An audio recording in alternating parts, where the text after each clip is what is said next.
I returned from my business trip earlier than planned and didn't tell anyone because I wanted to surprise Miguel. When I reached my street, I saw many cars parked outside, the garden decorated with pink and blue balloons, and a banner reading, "Welcome our little miracle."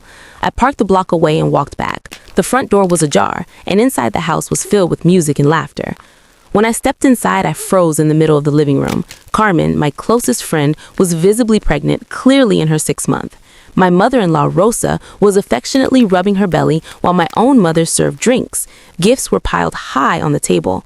When Aunt Elena asked about the nursery, Carmen replied that Miguel had insisted on painting it himself every weekend. Just then, my husband walked in, hugged Carmen from behind, placed his hand on her belly, and said they only needed to install the crib the two of them had gone to pick out the week before. My mother was stunned when she saw me and hurriedly tried to pull me outside to talk, but I brushed her hand away and bluntly asked how my husband had gotten my best friend pregnant while I was working abroad. The entire room fell silent. Carmen turned pale while Miguel stood frozen, his hand still on her belly. When Miguel tried to explain, I cut him off and asked how long they had been deceiving me. My father stood in the corner, not even daring to look me in the eye. My mother-in-law, Rosa, stepped forward and told me to think of the child because Carmen should not be stressed in her condition. I let out a bitter laugh and asked her where that concern had been when I lost my own child 2 years earlier. My mother tried to say that this was difficult, but I snapped back and asked for whom it was difficult. For me, the one who had been working nonstop for the past 9 months, or for all of them, the ones who had been putting on this performance together. Miguel told me not to make a scene, but I declared that making a scene should mean telling everyone how he had convinced me to take a job abroad to earn money to build our family. I turned to Carmen and asked whether he had told her that he was lonely because his cruel wife was too busy pursuing her career. When Carmen cried and said it wasn't planned, I sarcastically remarked that she must have just accidentally tripped and gotten pregnant by my husband. I stated that I was actually grateful to now see everyone's true colors, a lying husband, a betraying best friend, and a family of cowards who protected lies instead of protecting me. I opened a random gift my mother had bought for the baby, a white and blue infant outfit, and sarcastically hoped she had kept the receipt. Miguel scolded me for turning myself into a joke, but I shot back that he was the real joke for getting my best friend pregnant while I was the one paying all the bills. My mother-in-law angrily said that Miguel was just looking for happiness that I couldn't give him because I was always busy working. I replied that yes, I was busy working to pay the mortgage on the very house where her son was sleeping with my friend.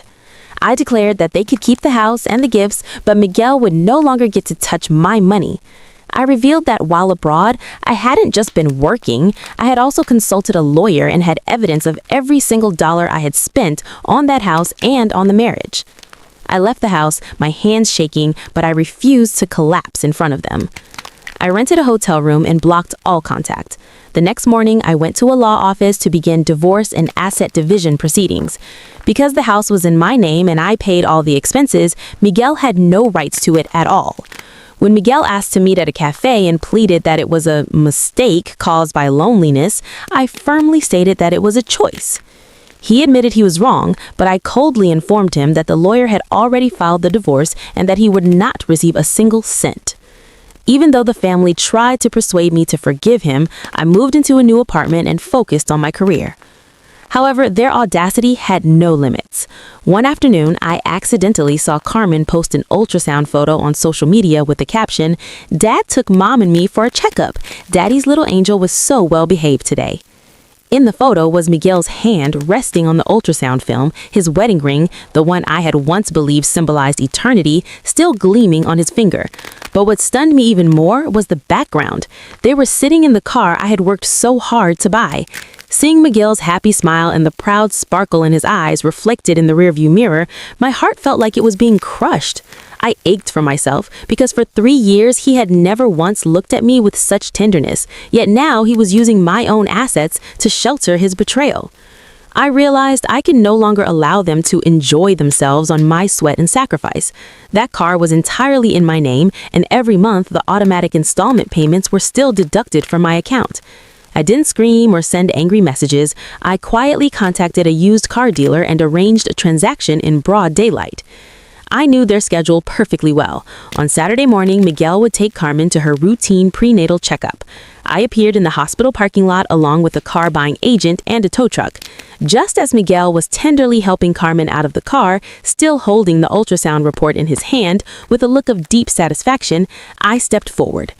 "You look happy, Miguel," I said, my voice icy. Both of them froze. Miguel stammered, "Anna, why are you here? This is a hospital. Don't make a scene." I didn't answer him. I simply turned to the buyer and said, "This is the car. I've already signed all the paperwork. You can take it right now."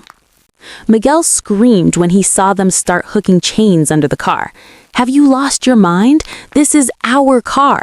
Carmen is pregnant. Are you going to make her walk home?" I looked him straight in the eye and gave a cold smile.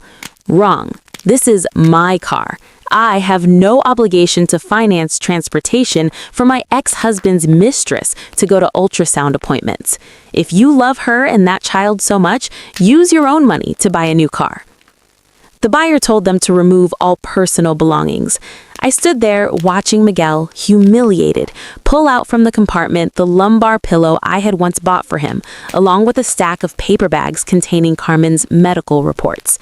A crowd began to gather, whispering and staring. The car was slowly towed away, leaving Miguel and Carmen stranded in the scorching parking lot. Carmen began snapping irritably, complaining about having to take a taxi and about Miguel's incompetence. With the money from selling the car, which I received immediately, I didn't put it into savings. I decided to use it to make up for the years I had neglected myself. I booked a luxury vacation to an upscale seaside resort bathed in sunshine. I posted a photo on social media of myself sipping a cocktail by the pool wearing a sexy bikini with the caption, "Using the money from selling trash to buy back my peace. What a ridiculously cheap price." I knew Miguel would see it because just 5 minutes later, he started bombarding me with angry messages, accusing me of being cruel while he had to walk to work under the blazing sun, and Carmen was crying about leg pain. I smiled and hit block. Before beginning my healing trip, I completed one final gift for Miguel. I didn't choose messy financial lawsuits.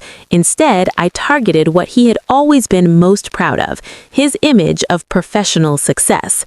I sent a file to the Human Resources Department and Executive Board of his company. It contained not only photos of him being intimate with Carmen, but also evidence that he had used work hours to take his mistress shopping, to ultrasound appointments, and had even fabricated client meetings so he could secretly be with her. A few days later, just as I returned to work with glowing, sun-kissed skin, Carmen appeared. She was no longer the glamorous muse from the party. Her face was gaunt, her eyes darkened from sleeplessness and financial stress. She stormed into the lobby of my company, collapsed to her knees on the marble floor, and wailed hysterically in front of my business partners. "Anna, I beg you, please spare us. Miguel has lost his job and the only car we had was sold by you. We don't have money to pay rent anymore. But baby is about to be born. Please don't push us into a dead end." I stood with my arms crossed, looking down at her with pure disgust. "Carmen, you say Miguel lost his job because of me. No, he lost his job because he is corrupt and deceitful. You say the child is innocent. That's true.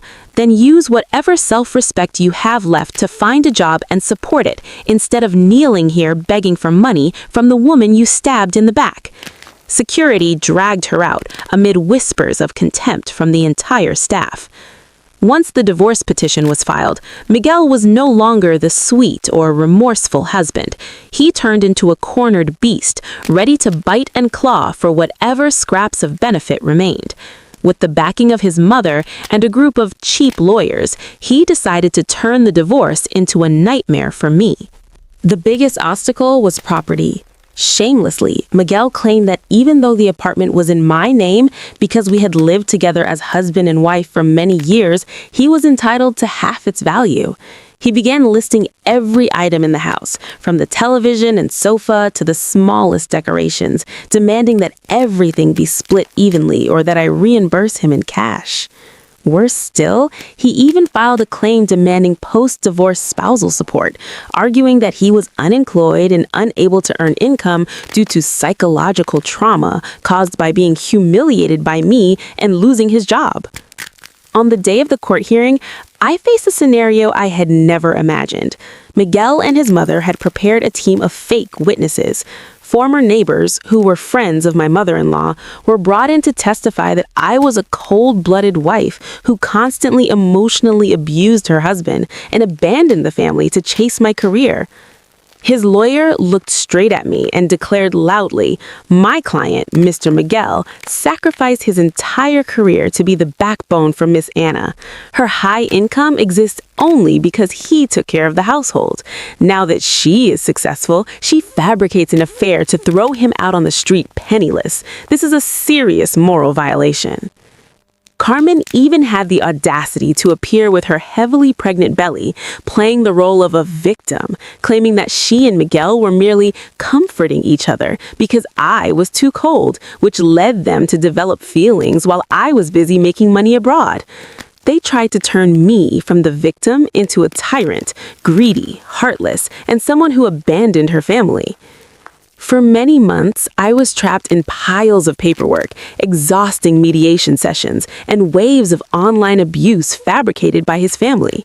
There were nights when I lay awake, seething with injustice, but I did not give up. I used every remaining cent of my savings to hire a private investigation and forensic accounting firm. And then the fateful day arrived. At the final court hearing, just as Miguel was confidently playing the role of the abandoned husband, my lawyer revealed the ace up our sleeve: secret financial statements from a secondary credit card Miguel had hidden from me. Every transaction was laid bare: hotel expenses during my business trips, luxury purchases for Carmen paid for with joint funds, and most horrifying of all, proof that Miguel had secretly withdrawn savings to invest in cryptocurrency, lost heavily, and then put the debt in my name. I stood up and faced the panel of judges. Your Honor, this is not a husband who made sacrifices. This is a parasite who drained my labor to feed his lies. He did not lose his job because of me. He lost it because of his own moral decay. The judge struck the gavel. The verdict was delivered. The court completely rejected Miguel's claims for property division and spousal support. Because the house had been purchased with my separate assets prior to the marriage, and because Miguel had seriously violated marital fidelity, he was ordered to leave with nothing. The court even required him to repay part of the money he had embezzled from my accounts. As I walked out of the courthouse, rain poured down in torrents. Miguel stood there with no car, no job, and now a massive debt hanging over him. Carmen stood at a distance, looked at him coldly, then immediately hailed a taxi and left the moment she realized he had nothing left to exploit. I opened my umbrella and walked forward proudly through the rain.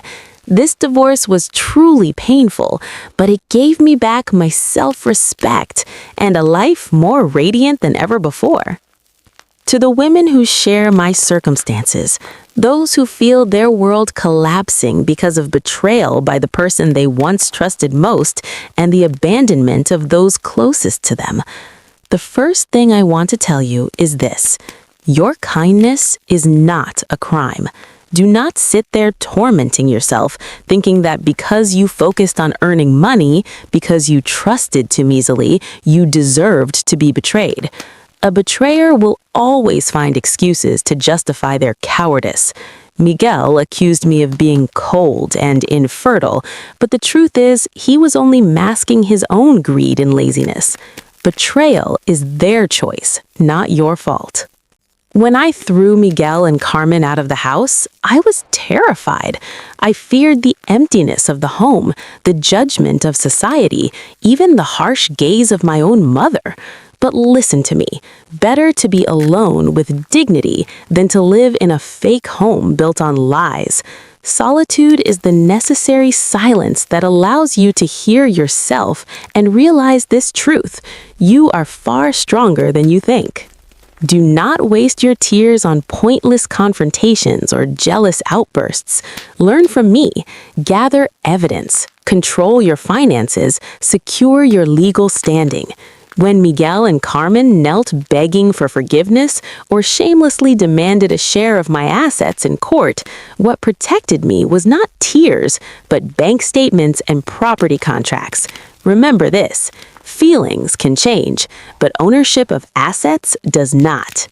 The sweetest revenge is living brilliantly. As you can see, I did not devote my life to cursing them.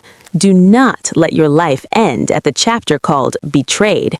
Turn it into a chapter called A Radiant Rebirth. Never allow anyone to make you believe that you are unworthy of love or incapable of starting over. Lift your head high, wipe away your tears, and walk out that door. Ahead of you is not an abyss, but a sky of freedom waiting for you to claim it.